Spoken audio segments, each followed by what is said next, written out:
রহিম, বাংলাদেশটা মনে হয় যেন হায়নার কবলে পড়েছে। কিরকম বিভৎস ঘটনা এই এনসিপি, জামাত, বিএনপি এবং ইউনূস এদেরকে দিয়ে ঘটাচ্ছে। একবার চিন্তা করে দেখেন, বাংলাদেশের মানুষের জীবনে শান্তি নাই, নিরাপত্তা নাই। আজকে গোপালগঞ্জে তার সৃষ্টি করা এক পকেট দল, টোকাই দিনে যে দল করেছিল এনসিপি, সেই দলের মিটিং শেষে তারা সেখানে গন্ডগোল করে এবং গুলিতে এ পর্যন্ত 15 জন আহত এবং তার মধ্যে 7 জন নিহত। আবার কেউ কেউ বলছে 13 জন নিহত। সঠিক তথ্যটা এখনো পাচ্ছে, তবে 7 জন নিহত হওয়ার কথা শোনাচ্ছে। যে ছাত্রদের হত্যা করেছে, যে সমস্ত ছাত্ররা হত্যা করেছে, তাদের আত্মার শান্তি এবং মাকাজ কামনা করি। পরিবারের প্রতি আমার সহমর্মিতা জানাই, আর যারা আহত হয়েছে তাদের চিকিৎসা এবং দ্রুত আরোগ্য লাভ করতে চাই। কিন্তু এখন সে অত্যাচার চলছে, নির্যাতন চলছে। আর সেখানে এক দল বানিয়েছে ওই যে এনসিপি, তারা আবার সব জায়গায় যায়, এদের চাঁদাবাজি, মাস্তানি। আজকে মানুষের জীবনে নাবিশ্বাস উঠেছে। এবং আজকে গোপালগঞ্জে যে তার যে ন্যাক্কারজনক ঘটনা ঘটলো, তো এদের কারণে আজকে প্রায় 7-7টা প্রাণ ঝরে গেল। এবং আরো যারা আহত তাদের অবস্থা খুব আশঙ্কাজনক। ধারণা করা হচ্ছে যে 15 জনের মতো বোধহয় মৃত্যুবরণ করবে। আমি এর তীব্র প্রতিবাদ জানাচ্ছি। এবং সারা বাংলাদেশে আমাদের যারা গণতন্ত্র এবং স্বাধীনতা বিশ্বাস করে, যারা মানুষের অধিকারে বিশ্বাস করে, যারা গণতন্ত্রে বিশ্বাস করে, প্রত্যেককে আমি অনুরোধ করবো যে এই দুঃশাসনের অবসান ঘটানোর জন্য। আজকে যদি আমি প্রশ্ন করি, এই যে আবু সাঈদের হত্যা নিয়ে এত কথা টেলিভিশন আপনারা দেখলেন, বুক পেতে দিল, তাকে গুলি করা হলো, তার পোস্টমর্টম বা ফরেন্সিক করা হয় না কেন? সেটা করা হলে দেখা যাবে যেগুলি পরিকল্পিত হত্যাকাণ্ড। শুধু ক্ষমতায় গেলে লাশ ফেললেও সরকার পড়বে।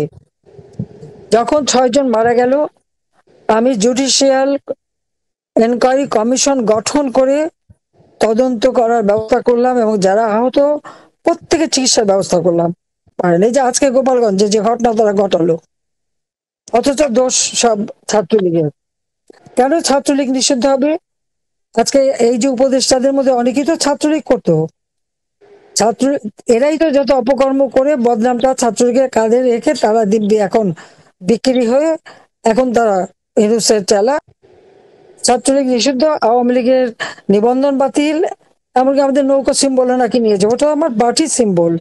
1949 সালে এই পার্টি যখন থেকে প্রতিষ্ঠিত হয়েছে, তখন থেকে তাদের এই সিম্বল। 1954 সালে প্রথম সাধারণ নির্বাচন যুক্তফ্রন্টের এই নৌকা মার্কা নিয়েই সেই নির্বাচন, যেটা আমার দলীয় মানে সিম্বল। এটা তো তাদের বাতিল করার কোনো অধিকার নাই। তার মানে কি, আওয়ামী লীগের ভোটের অধিকার তারা কেড়ে নিচ্ছে। গণতান্ত্রিক অধিকার সাধারণ মানুষের যে ভোটের অধিকার, সেটাও তারা কেড়ে নিয়ে যেতে চাচ্ছে। এই সেনাবাহিনী তো বঙ্গবন্ধুর হাতে গড়া। আর আমি আসার পরে সেনাবাহিনীর উন্নতি করেছি। তারা দুপুরে ভাত পেত না, রুটি খেতে হতো, রুটি আর ডাল।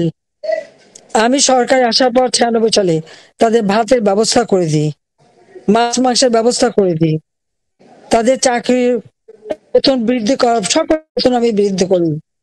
জুনিয়র অফিসাররা গাড়ি কেনা থেকে শুরু করে সবকিছু যাতে সুযোগ পায় সেই ব্যবস্থাটা আমি করে দিয়েছি। এবং আমি প্রমোশনের ব্যবস্থা করে দিই। শান্তি রক্ষা মিশনে আমরা 1 নাম্বার স্থান। এটা তো আমি আসার পরেই হয়েছে।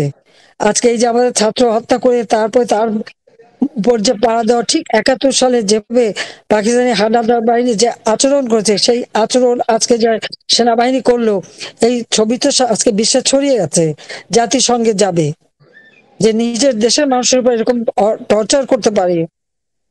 জাতিসংঘ শান্তি রক্ষায় এরা কি নেবে? আর নিজের সর্বনাশ তো তারা নিজেরাই করে যাচ্ছে। এটাই হচ্ছে দুর্ভাগ্যের। আর যখন এই ইউনূস বাহিনী এসে মানুষ হত্যা করলো, কুপিয়ে কুপিয়ে মানুষ মারছে, একটা মেয়ে পরীক্ষা দিতে গেছে তাকে মারছে, এরা দাঁড়িয়ে দেখছে, তখন কিছু বলেনি। তারা তো তাদের শক্তি নাই। বঙ্গবন্ধু ভবন যখন ভাঙছে, তারা দাঁড়িয়ে আছে, আর্মিকে ভুয়া ভুয়া করে গালি দিচ্ছে।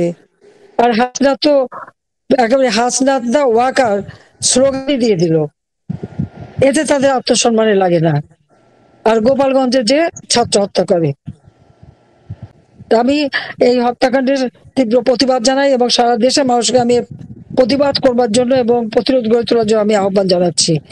কেউ এখন আর ঘরে বসে থাকার সময় নেই, সবাইকে যে যা আছে তাই নিয়ে এখন পথে নামতে হবে এবং এই দুঃখাতের হাত থেকে দেশকে মুক্ত করতে হবে। এবং এখনো টেলিভিশনে গোপালগঞ্জের যে চিত্র দেখাচ্ছে, চিত্র তার থেকে বেশি ভয়াবহ। অলিতে গলিতে ঢুকে ঢুকে মানুষকে গুলি করছে। তাদের অপরটা কি করলো? তাদের আর যায় কেন সেখানে? কাজে এই ঘৃণ্য অপরাধের জন্য এই এনসিপির সব কটা যারা ওখানে যে এই ঘটনা ঘটিয়েছে তাদের শাস্তি দাবি করি এবং দেশের মানুষের জানমালের নিরাপত্তা দিতে হবে এবং সবাইকে সোচ্চার হতে হবে এই দুঃশাসনের হাতে মুক্তি করার জন্য।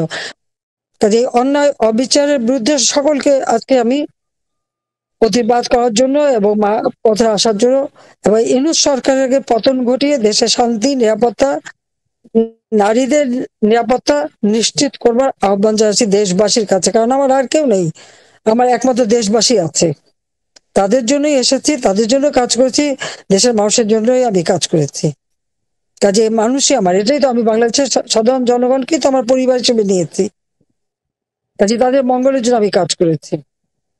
কাজে আজকে গোপালগঞ্জে যে জঘন্য হত্যাকাণ্ড ঘটিয়েছে আমি তার তীব্র প্রতিবাদ জানাই। ওদের জন্য দায়ী তাদের বিরুদ্ধে ব্যবস্থা নেওয়া হোক এবং তাদের শাস্তিমূলক দৃষ্টান্তমূলক শাস্তি দেওয়া হোক, সেটাই আমি চাই। আর সারা বাংলাদেশকে আমি আহ্বান করবো, যারা বিদেশেও আছেন সবাইকে বলবো এই অন্যায় ঘটনার প্রতিবাদ করুন। জঙ্গি ইউনূসের হাত থেকে দেশকে রক্ষা করুন, দেশের মানুষকে রক্ষা করুন, নারীদের রক্ষা করুন, শিশুদের রক্ষা করুন। আজকে এখানে বিদায় নিচ্ছি। খোদা হাফেজ। জয় বাংলা, জয় বঙ্গবন্ধু, বাংলাদেশ চিরজীবী হোক।